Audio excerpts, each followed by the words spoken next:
오늘 작업은 멀티 V 실외기를 여기 배수구가 있어서 그걸 옮깁니다. 다 풀러 가지고 일단 다 풀러서 일단 밖으로 내고 베이스를 넣고 그 다음에 베이스 위에 안착시키는 작업인데, 일단 이거 풀기 위해서는 배관이 간섭이 생기니까 배관을 풀고 펌프다운을 먼저 하고 배관을 풀어서 이걸 쫙 밖으로 낸 다음에 저쪽에 있는 베이스를 올려서 이렇게 하는 작업입니다. 언제나 전기를 체크합니다. 전기 항상 체크해서 전기가 이상이 없는지 아주 중요한 작업입니다. 브레이크를 내리고 볼테이지가 확실히 안 나오는 걸 확인한 다음에 작업을 해야 됩니다. 공조냉동에서 제일 중요한 것은 전기를 조심하고, 우선 가장 중요한 것은 전기 작업인데요. 전기를 항상 체크합니다. 요거는 지금 383상이 들어와 있기 때문에 220도 안 들어오는 거 확인하고, 들어오지 않죠. 그 다음에 380도 체크합니다. 안 들어오죠. 요거는 원래가 5마력에서 8마력으로 업그레이드 했기 때문에 전선도 충분히 전류를 견딜 수 있는 걸로 교환을 했습니다. 지금 요 두 부분은 통신선입니다. 통신선인 요 위치에 위치한다는 거. 그리고 이제 전기가 완전히 이제 셧다운 된 상태에서 다음 단계는 제가 돌려서 펌프다운을 시킬 것입니다. 근데 지금 전기를 본 이유는 전기의 브레이커가 그것이 맞는지 안 맞는지를 확인해. 전기를 확인해서 이번 단계는 밸브를 컴프레셔를 돌려서 펌프다운을 시킵니다. 여기에 굵은 부분이 석션이고 작은 부분이 디스차지입니다. 그래서 요 가스관, 그 다음에 요거는 이제 액관이 되겠네요. 그래서 우선은 요걸 가스관을 액관을 다 잠그고 가스관을 완전히 열어서 모은 다음에 펌프다운이 되면 이제 다 진공이 떨어지면 덜덜덜 거리면 꺼지든지 아니면 소리가 납니다. 그럼 가스관을 잠그면 액을 안에 모으게 됩니다.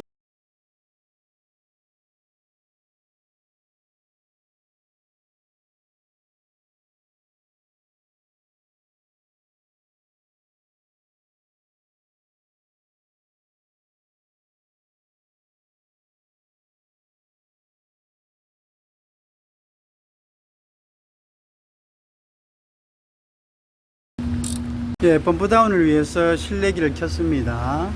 실내기 켰을 때 이런 시그널이 나오면 정상적으로 작동을 한다는 겁니다. 그리고 보면은 우선 이제 저압을 넣기 위해서 굵은 쪽 배관, 이 굵은 쪽 배관이 가스관입니다. 그럼 저압에 연결이 되어 있고요.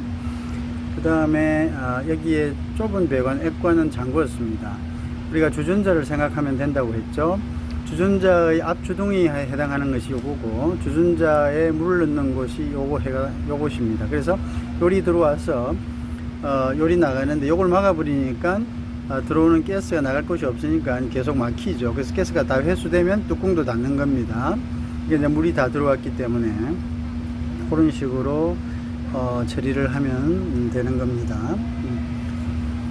자, 조금 기다리면 한 3분 있으면 팬이 정상적으로 돌기 시작합니다. 인버터형은 바로 돌지 않습니다. 작업할 때 우리가 콘센트가 길게 있으면 여러가지 220 기구들을 사용해야 되죠. 자, 이제 돌기 시작하죠. 컴프레셔가 돌았습니다. 탁 하면 돌면서 컴프레셔 도는 소리가 납니다. 서서히 컴프레셔가 돌았습니다. 그래서 220에서 이것을 이렇게 연결해 가지고 N선과 3상 중에 하나를 연결하면 220이 됩니다. 그래서 RST 3상이 380이 들어오기 때문에 이제 팬도 돌기 시작했습니다. 그죠? 자, 그러면 이제 저압을 보면은 저압이 점점 내려가죠. 지금 내려간다는 건데 금방 내려가지 않습니다. 인버터는. 왜냐하면 속도가 서서히 증가하기 때문에 저압이 떨어지면, 진공이 떨어지면 여기에서 제가 이제 가스관을 잠그면 모아지는 겁니다. 자, 이제 보면 저압이 점점 더 떨어지고 있죠. 이제 RPM이 올라가기 때문에 저압이 떨어지는 이유는 토출관을 막고 있기 때문에 더 이상 액이 나가서 저쪽에서 열관을 안 하기 때문에 있는 액만, 가스가 있는 배관에 있는 액만 여기서 해소를 하는 겁니다. 그래서 우리가 이제 요거는 진공이 떨어질 때까지 기다렸다가 나중에 관을 잠그면 되죠. 요까지 요 아래로 떨어졌을 때. 그런데 우리가 여기 알아야 될 게, 요거는 이제 어제까지 계속 돌렸던 컴프레셔가 돼서 바로 이렇게 펌프다운을 바로 시키지만, 오래 있다가 펌프다운을 시키는 경우에는 한 15분 정도 이걸 그냥 가동을 시켜야 됩니다. 왜 시키냐면은 오일하고 그 다음에 액이 분리되는 데 걸리는 시간, 그 다음에 끈 이후에도 몇 분을 있어야 됩니다. 왜 그러냐면 이제 오일이 밑으로 가라앉고 위에 이제 가스와 액만 이렇게 남게 만드는 거죠. 분리시키는 거죠. 그래야지 나중에 오일에서 액이 점점점 다시 증발해서 압이 올라가는 것을 방지할 수가 있습니다. 그러나 이거는 어제까지 돌렸고 그리고 조금 전에도 좀 이렇게 시운전을 했기 때문에 바로 그냥 이렇게 지금 보여드리기 위해서 이렇게 한 겁니다. 펌프다운 하기 전에 한 10분에서 15분을 운전을 시키고, 그 다음에 끈 다음에 한 5분 정도 기다려서 액과 오일이 밑으로 가라앉도록 기다린 다음에 흡입 밸브를 잠그는 것, 그것이 하나의 키포인트입니다. 자, 점점점 더 떨어지고 있습니다. 저압이 떨어지면서 보면 지금 여기 액 분리기 쪽, 어큐뮬레이터 쪽으로 성에가 이렇게 서서히 끼어오는 것을 볼 수가 있습니다. 그죠? 이렇게 성에가 끼고, 이거 하얗게 성에가 이렇게 끼어오고 있습니다. 펌프다운이 지금 진행되고 있어서 그렇습니다. 펌프다운을 하고 있을 때 가스의 흐름이 어떻게 되는지 한번 보겠습니다. 이쪽으로 실내기에서 가스가 들어옵니다. 들어오면 이 라인을 타고 쭉 갑니다. 그죠? 가면은 여기 포웨이 밸브가 있죠. 포웨이 밸브의 제일 마지막 라인, 제일 안쪽 저 라인이 바로 방금 가스가 타고 온 라인입니다. 그래서 여기 포웨이 밸브가 중간 라인으로 열어줍니다. 그러면 중간에 있는 저 파이프를 타고 쭉 보시면 중간에 있는 파이프를 타면은 바로 여기에 성에가 낀 이 파이프가 되는 것입니다. 이 파이프를 타고 어큐뮬레이터로 들어갑니다. 그래서 어큐뮬레이터에서 액이 분리된 후에, 그 다음에 저쪽에 안쪽에 보면 다시 또 성에가 끈 어큐뮬레이터가 보이죠. 그래서 어큐뮬레이터에서 액을 분리한 다음에 가스만 저 위에 있는 저 라인을 타고 다시 쭉 보십시오. 저쪽에 저 하얗게 성에가 껴 있죠. 저 라인이 수직으로 쭉 내려가서 수직으로 내려가서 바로 컴프레셔 쪽 보시죠. 그쪽 컴프레셔 쪽으로 들어가게 되어 있습니다. 그죠? 컴프레셔 쪽으로 바로 들어가서 압축이 다시 시작되는 겁니다. 배관이 길어서 이제 더 이상 펌프다운 안 되는 거는 퍼즐 시키고 이제 풀고 배관을 풀 겁니다. 풀고 이거를 당겨내고 베이스를 넣고 다시 올리는 작업을. 절단된 배관은 혹시 무슨 일이 생길지 모르니까 항상 이렇게 임시적이라도 밀봉을 해 놓는 게 좋습니다. 이렇게 외부 물질이 들어가면 나중에 시스템 전체가 마비되는 현상이 있습니다. 그리고 요거는 쪼아도 이렇게 조금 셀 수가 있는데, 그때는 다시 한 번 더 해서 이렇게 풀어서 다시 한번 쪼으면 됩니다. 그때 너무 세게 쪼으면은 탁 나사가 속된 말로 빠가가 나듯이, 이것도 마찬가지로 안으로 쑥 들어가 버려서 여기서 계속 이제 세게 되는 그런 현상이 생깁니다. 너무 세게 쪼으면 안 됩니다. 그래서 딱 가면은 그냥 거기서 딱 정지시켜야 됩니다. 콘센트가 먼 현장에서는 여기에 RST3상에다가 이 둘 중에 하나를 같이 연결하면, N상과 이 세 상 중 어떤 것을 연결하면 220이 됩니다. 그래서 이걸 이런 식으로 해서 이렇게 밀봉을 해 놓으면 나중에 우리가 서비스 할 때 와서 현장에서 바로 끼워서 쓸 수 있는 장점이 있습니다. 현장이 출력기가 너무 콘센트에서 너무 많이 떨어져 있어서 가져간 전선으로는 힘들 때 이런 식으로 하는 게 좋겠죠. 자, 합관합니다. 합관은 한 1cm 정도 해놓고, 그죠? 요걸 더 크게 하면 이 부분이 들어갑니다. 그죠? 그래서 아까 커넥션 하는 소켓을 사용하는 것보다 이렇게 해서 이제 안으로 집어넣는 것도 괜찮은 방법이죠. 그래서 요거 합관을 한번 해보겠습니다. 합관할 때 1cm 정도 놔놓고, 합관의 요 관에 맞는 요 같은 경우는 이제 8분의 5인데 집어넣었어. 그죠? 집어넣어서, 최대한 돌려서 빼놓은 다음에 집어넣습니다. 집어넣으면 여기 보시면 이게 딱 물게 돼 있죠. 그죠?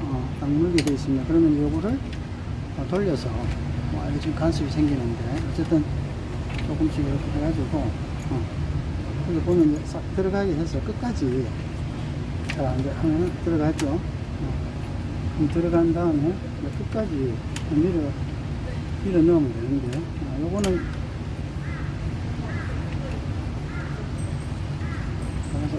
조금 뜯어 넣고, 그죠? 조금 뜯어 넣고, 그 다음에 좀 더 큰 걸 넣습니다. 자, 조금 늘려놓고는 이제 요걸 넣으니까 이제 들어가야죠. 그죠?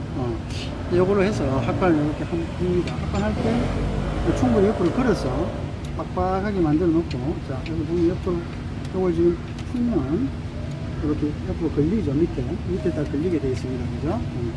그럼 사선으로 해놓고, 이제 여기서부터 양쪽에 들어가는 거 잘 보고요. 양쪽 이쪽에 보면은 합관기 안에 확 들어가는, 안 그러면 이제 물려버리면 안 되니까요. 그래서 이렇게 이제 사람 힘으로, 물론 지금 이것도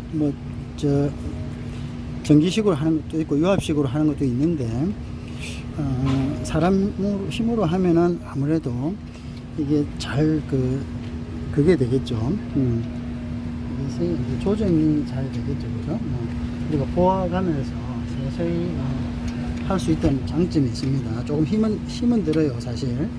뭐 정 힘들면 여기다가 4WD 같은 걸 조금 쳐서 조금 매끄럽게 해도 되겠죠. 자, 충분히 지금 안으로 이렇게 들어가고 있죠. 그죠? 그래서 그러니까 자, 치면서 잘 보세요. 혹시 삐져지 나오진 않나. 그래서 너무 정 바르게 안 해도 됩니다. 이 파이프가 들어갈 정도만 되면 되니까요. 대신 이제 너무 힘있게 하면 이 관이 찢어집니다. 그래서 적당하게 하고 어느 정도 깊이가 된다 싶으면 이제 풀면 됩니다. 그죠? 그리고 이렇게 풀면 풀어보면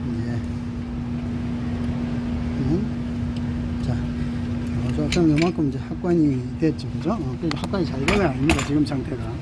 그래가지고 이제 이걸 맞춰서 적당하게 관이 근데 이거 맞출 때 잘해야 됩니다. 저 관을 아주 이런 식으로 집어넣는 겁니다. 그죠? 이런 식으로 집어넣는 되겠죠. 그죠? 네. 베이스 올리고 이제 컴프레서 올렸습니다. 절단됐던 배관을 이을 겁니다. 자, 배관 용접은 우선 불을 하고요. 그 다음에 조절을 딱 해서 동용접 할 때는 요 불꽃 보이죠? 요 불꽃, 가운데 불꽃, 불심이 한 5cm 정도 하면 제일 좋습니다. 5cm. 요 정도가 요 정도 하면 되겠죠. 그죠? 자, 그 다음에 하고 이렇게 얼굴입니다. 얼굴로 일단 예열을 해서 동관이 벌겋게 될 때까지, 잠깐만요. 자, 벌겋게 될 때까지 불꽃이 여기 닿을랑 말랑 불꽃이 닿을랑 말랑 하면 동관이 벌겋게 될 때까지 기다립니다. 기다리고, 자, 왔다 갔다 하다가 약간 떼면 동관에서 아직 멀었죠. 너무 세게 하면 안 됩니다. 보통 이게 세게 하는 사람들이 있는데, 동관 너무 세게 하면 빵꾸 날 수 있어요. 이제 좀 빨개지죠. 그죠? 빨개지죠. 또 불꽃을 약간 채워보면 벌겋게 된 것을 클로즈업 해보세요. 벌겋게 된 걸 알고 있죠? 벌겋게 됐죠? 요때 이제 우리가 이렇게 용접봉을 갖다 들이대면 됩니다. 자, 다음은 뭐 한 번만에 확 들어갔죠, 그죠? 그래서 저 반대쪽은 보실 필요가 없어요. 이렇게 하면은 모세관 현상에 의해 가지고 싹 스며들게 됩니다. 그죠? 한 방에. 그래서 그렇게 용접을 하시면 되고. 이렇게 하면 됩니다. 자, 그러면 이거 확인 한번 해볼게요. 뭐 앞부분은 됐고, 자, 뒷부분은 저쪽 거울 반대편에 보면, 그럼 이제 한번 확인해 봅니다. 앞부분은 됐죠. 앞면에서만이고, 자, 뒷부분 저쪽에 보면, 저쪽 거울에 보면은 클로즈업 되죠. 좀 희망이 보이는데, 클로즈업이 잘 안 되네요. 어쨌든 간에, 쭉 보시면은 뒷부분도, 이렇게 막아졌다는 게 보이죠. 이제 보이네요. 그죠? 뒷부분도 거의 없죠. 그러니까 앞쪽에서 하면은 그런 식으로 하면 뒷부분에 될 거 없이 바로 용접이 다 되는 겁니다. 조금 전에 용접을 할 때 앞에서만 약간 되었습니다. 그죠? 여기도 약간 뒤에는 안 됐습니다. 그렇지만 요거 모세관 현상에 의해서 동관이 벌겋게 다루어졌을 때 하면 뒷면을 봐도 뒷면을 이렇게 한번 보겠습니다. 뒷면도 보면 용접이 돼 있죠. 용접되어 있습니다. 그죠? 용접이 된 걸 알 수 있습니다. 그죠? 뒷면도 용접이, 앞면만 용접봉을 대도, 요 옆에도 볼까요? 돌아가면서 보면은, 한번 검사를 해봅니다. 여기도 한번 볼까요? 여기도 보면은, 뒷면도 용접이 된 걸 볼 수 있죠. 그죠? 이렇게 보면, 용접이 된 거를 알 수 있습니다. 그죠? 그런 식으로 용접을 하면 됩니다. 자, 이제 다시 배관 연결하고, 자, 다시 이제, 전기 연결하고, 배관 연결하고, 진공 펌프로 지금 진공 잡고 있습니다. 피눈물 검사했는데, 이상이 없네요. 여기도 마찬가지죠. 좀 어두워서 그것도 이상이 없고, 이 부분도 피눈물 검사 이상이 없습니다. 왼쪽에 보이는 EB 밸브가 실외기에 있기 때문에 이 모델은 액관을 방열해 줘야 됩니다. 실 EB 밸브에서 팽창을 해서 실내로 액을 이송하기 때문에 그렇습니다. 이것도 잡잡하죠. 잡잡합니다. 자, 다시 움직이고, 저 8km 410 정상적으로 갑니다. 그리고 위에도 정상적으로 작동하네요. 그렇죠? 깜빡깜빡거리는 램프가 이게 정상 작동 시 저렇게 움직입니다. 이제 작업을 마무리합니다.